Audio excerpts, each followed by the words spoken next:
नमस्कार, मैं नवीन कुमार। आइए डालते हैं एक नज़र आज की खबरों पर। बैंककर्मी बता महिला के खाते से ठगों ने 6400 रुपए का किया निकासी।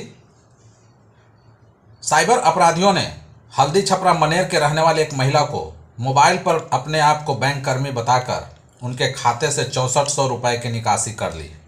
इस मामले में पीड़ित महिला ने पुलिस से लिखित शिकायत की है। बता दें कि किता चौहत्तर पश्चिमी पंचायत के हल्दी छपड़ा गांव के रहने वाले लाल बाबू राय की पत्नी सविता देवी के मोबाइल पर एक कॉल आया। इस दौरान साइबर अपराधियों ने अपने आप को उत्कर्ष बैंक का कर्मी बताते हुए महिला को झांसा में ले लिया और उसके बाद महिला के बैंक के खाते से 6400 रुपए की निकासी कर ली। दानापुर अनुमंडल अस्पताल में जीविका दीदी वस्त्र धुलाई केंद्र का करेंगी संचालन। दानापुर अनुमंडलीय अस्पताल में जीविका दीदी अब रसोई संचालन के साथ वस्त्र धुलाई केंद्र और साफ सफाई सेवा का संचालन करेंगी, जिसका शुभारंभ जीविका के जिला परियोजना प्रबंधक मुकेश कुमार सासमल, विवेक सिंह और अस्पताल उपाधीक्षक डॉक्टर निभा मोहन ने संयुक्त रूप से किया।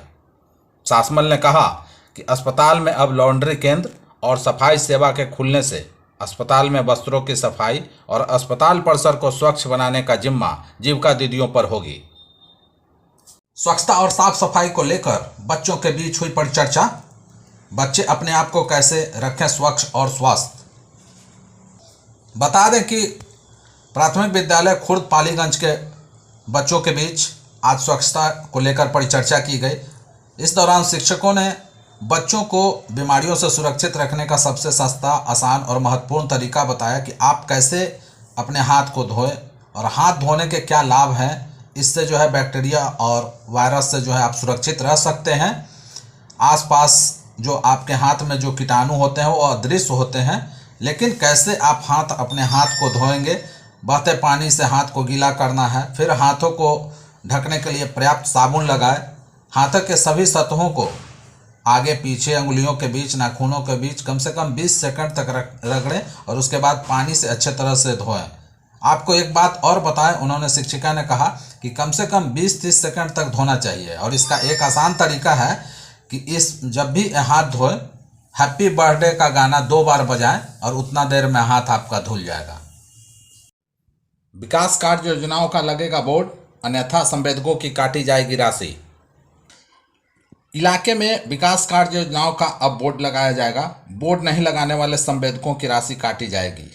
यह बातें कार्यपालक पदाधिकारी पंकज कुमार ने दानापुर में कई वार्डों का जायजा लेने के बाद कहा। विकास योजनाओं के कार्यस्थल का निरीक्षण किया। इस दौरान उन्होंने वार्ड 31 में 2, वार्ड 33 में 1, वार्ड 12 में 3 योजनाओं का निरीक्षण किया, लेकिन कहीं भी विकास योजना का बोर्ड नहीं मिला, जिसे देख इन्होंने नाराजगी जाहिर की है और इन्होंने स्पष्ट कहा है कि जब तक विकास कार्य योजनाओं का बोर्ड नहीं लगाया जाएगा वैसे संवेदकों की राशि काटी जाएगी। विधानसभा में जुम्मे की नमाज के लिए 2 घंटे की ब्रेक पर रोक। सीएम शर्मा ने खत्म की अंग्रेजों के जमाने की प्रथा। बड़ी खबर असम से निकलकर सामने आ रही है, जहां सरकार ने एक अहम फैसला लेते हुए विधानसभा में जुम्मे के नमाज के लिए 2 घंटे का ब्रेक पर रोक लगा दिया है। इस फैसले के बाद अब विधानसभा के मुस्लिम कर्मचारियों को जुम्मे के नमाज के लिए 2 घंटे का ब्रेक नहीं मिलेगा। साल 1937 में मुस्लिम लीग के सैयद सादुल्ला ने इस प्रथा की शुरुआत की थी। असम विधानसभा के कर्मचारियों को जुम्मे के नमाज के लिए 2 घंटे यानी 12 बजे से 2 बजे तक का ब्रेक दिया जाता था। इस 2 घंटे के भीतर विधानसभा में पदस्थापित सरकारी कर्मचारी जुम्मे की नमाज अदा करते थे, लेकिन सरकार ने इस पुरानी प्रथा को अब खत्म कर दिया है।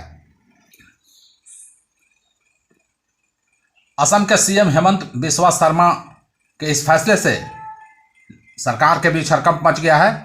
इस फैसले से आने वाले दिनों में असम के साथ साथ पूरे देश की सियासत गरमाने के आसार दिखने लगे हैं। कहीं एक्शन में नजर आया डीएम तो कहीं एमएलए ने लगाया सरकारी निर्देश की धज्जियां उड़ाने का आरोप। आपने अक्सर यह सुना या पढ़ा होगा कि किसी भी जिले का सबसे बड़ा अफसर वहां का डीएम होते हैं। आसान भाषा में कहे तो उन्हें एक जिले का मालिक कहा जाता है।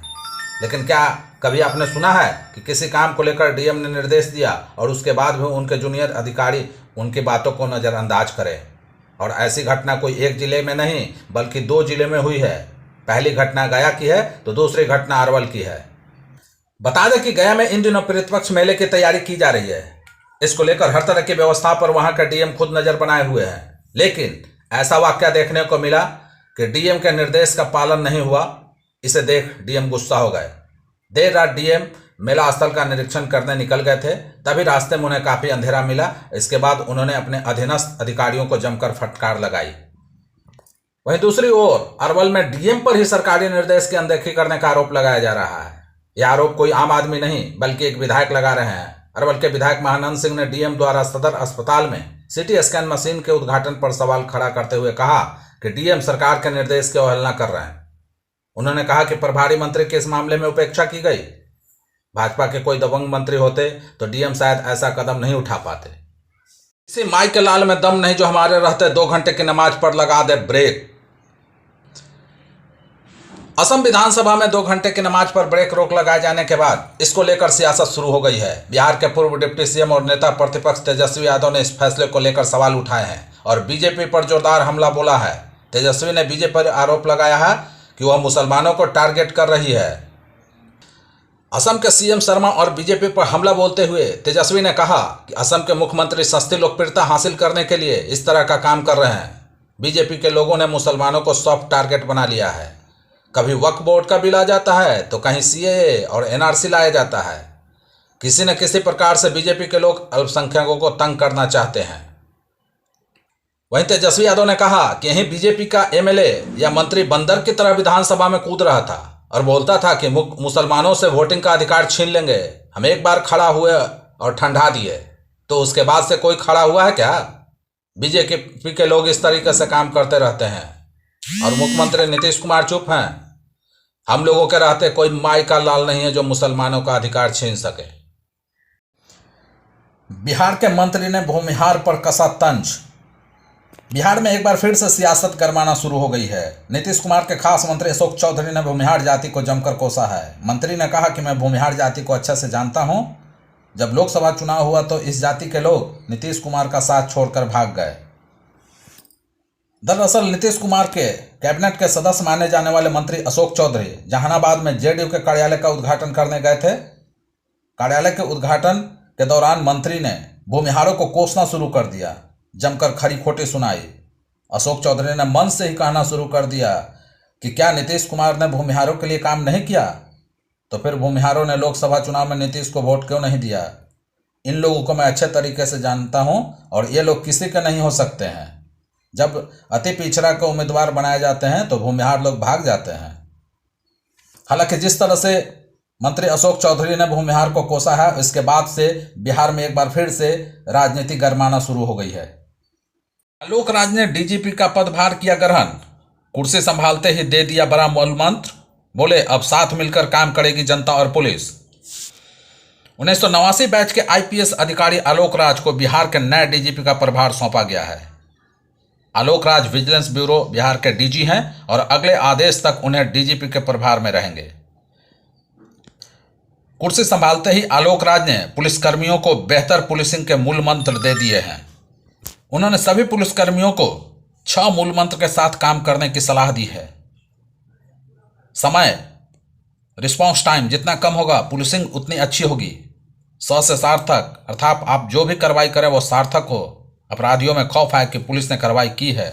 100 से संवेदनशीलता, हमारी अपेक्षा होगी कि पुलिसकर्मी संवेदनशील हो और पीड़ितों के प्रति उनकी संवेदनशीलता दिखनी चाहिए। वहीं डीजीपी ने बिहार की जनता से कहा कि वह पुलिस के साथ सहयोग करे। अब बिहार की जनता और पुलिस साथ साथ मिलकर करेगी काम। मंत्री अशोक चौधरी पर दल के अंदर ही मचा घमासान।